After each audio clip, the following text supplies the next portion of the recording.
వచ్చేటువంటి వాళ్ళు calculation part అన్నది తెలియకపోతే ఒకటికి 2, 3 సార్లు మాలాంటి వాళ్ళని అడిగి తెలుసుకోండి.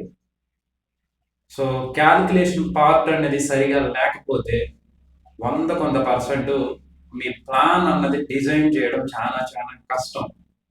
పైగా ఈ ప్లాన్కి ఎన్ని వ్యాలెట్లు అవసరం, అమౌంట్ ఎక్కడి నుంచి ఎక్కడికి డిస్ట్రిబ్యూట్ అవుతుంది, కింద డౌన్ లైన్కి మెంబర్షిప్ అనేది ఇచ్చినప్పుడు ఆ మెంబర్షిప్ నుంచి ఏ అప్లైన్కి అమౌంట్ వెళ్ళాలి అని చెప్పేసి డిజైన్ చేసేటప్పుడు ఒకటికి 2, 3 సార్లు మాలాంటి వాళ్ళని అడిగి తెలుసుకొని ఏ విధంగా పెట్టాలి అని చెప్పేసి టైం లేట్ అయినా పర్వాలేదు మంచిగా డిజైన్ చేసుకోండి. సో ఏ సాఫ్ట్వేర్లో మీరు అంటే కొంతమంది ఇచ్చినటువంటి ప్లాన్లు ఎక్కడ కూడా వర్కౌట్ కావాలి. ఇవి ఎలా ఉంటాయంటే ఇప్పుడు నేను జాయిన్ అయితే సో నాకు 300 రావాలి కదా, ఆ 300 వేరే అప్లైన్కి వెళ్తారు సార్ అని చెప్పేసి చెప్పడం కంటే నేను నా డౌన్ లైన్ 3వ డౌన్ లైన్ జాయిన్ అవ్వగానే డైరెక్ట్గా మా ఇంకొక అప్లైన్కి వెళ్తుంది అమౌంట్ అని చెప్పి చెప్పేవచ్చు. సో నా వ్యాలెట్కి వచ్చి నా వ్యాలెట్ నుంచి వాళ్ళకి వెళ్తారు సార్ అన్నట్టు అది సరైన ప్రాసెస్ కాదు. అది ఎంఎల్ఎం ప్లాన్ కూడా కాదు ఫస్ట్ ఆఫ్ ఆల్. ఓకేనా?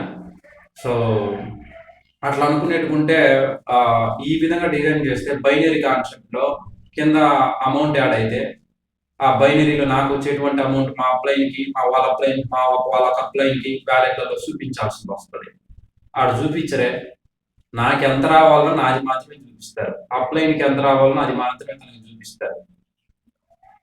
ప్లాన్ డిజైన్ చేయడం నెట్వర్క్ మార్కెటింగ్ ఇండస్ట్రీలో మీకు ఫుల్ క్లారిటీ అనేది లేకపోతే ఈ ప్లాన్ లాస్ లేకి వెళ్తుంది, ప్రాఫిట్ లేకి వస్తుంది అని చెప్పేసి ఫుల్ ఫ్లెడ్జ్గా తెలుసుకోండి. సో తెలియకపోతే చాలా చాలా కష్టం. ఎందుకు చెప్తున్నానండి ఈ మాట?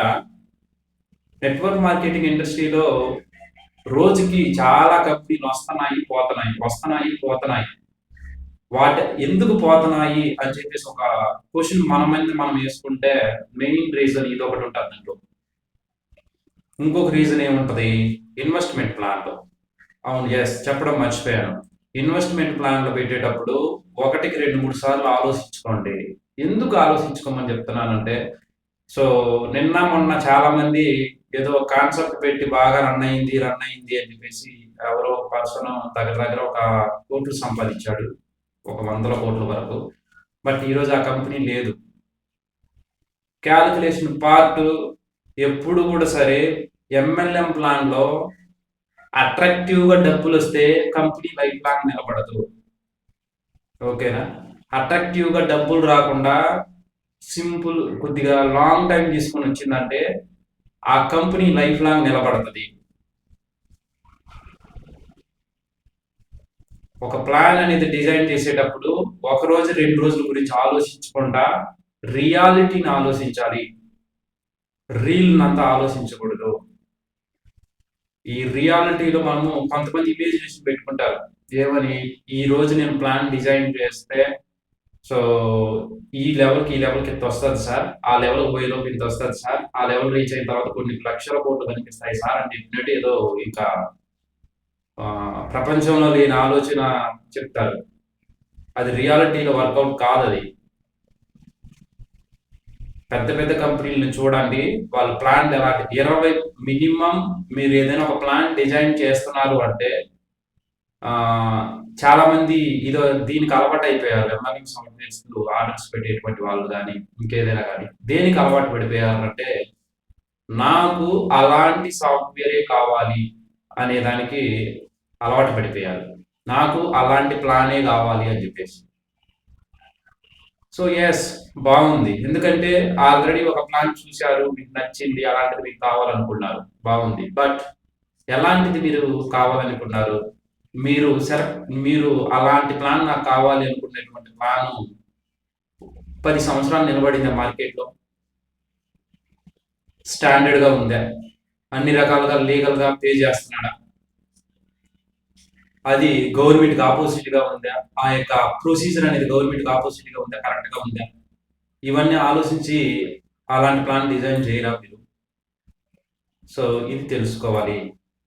ఒక ఒక కంపెనీ ఇలాంటి ప్లాన్ నాకు కావాలి అంటున్నావంటే దాని యొక్క ఇది అనేది ఆ యొక్క నువ్వు తీసుకున్నటువంటి నిర్ణయం అనేది చాలా స్ట్రాంగ్‌గా ఉండాలి.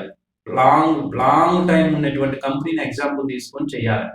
అంతే తప్ప ఆహ్, మీరు చేసేటువంటి పని ఎలా ఉంటుందంటే ఇంటర్మీడియేట్ చదవడం కోసం 10థ్ క్లాస్ కొడుకాడ ఆహ్, సజెషన్ తీసుకున్నట్టు ఉంటది.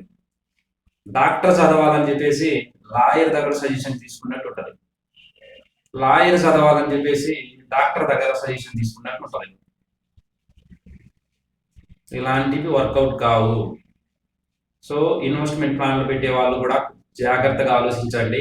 ఇన్వెస్ట్మెంట్ ప్లాన్ అంటే మాత్రం రోజు రోజుకి మీ మీద బర్డెన్ పడుతూనే ఉంటది.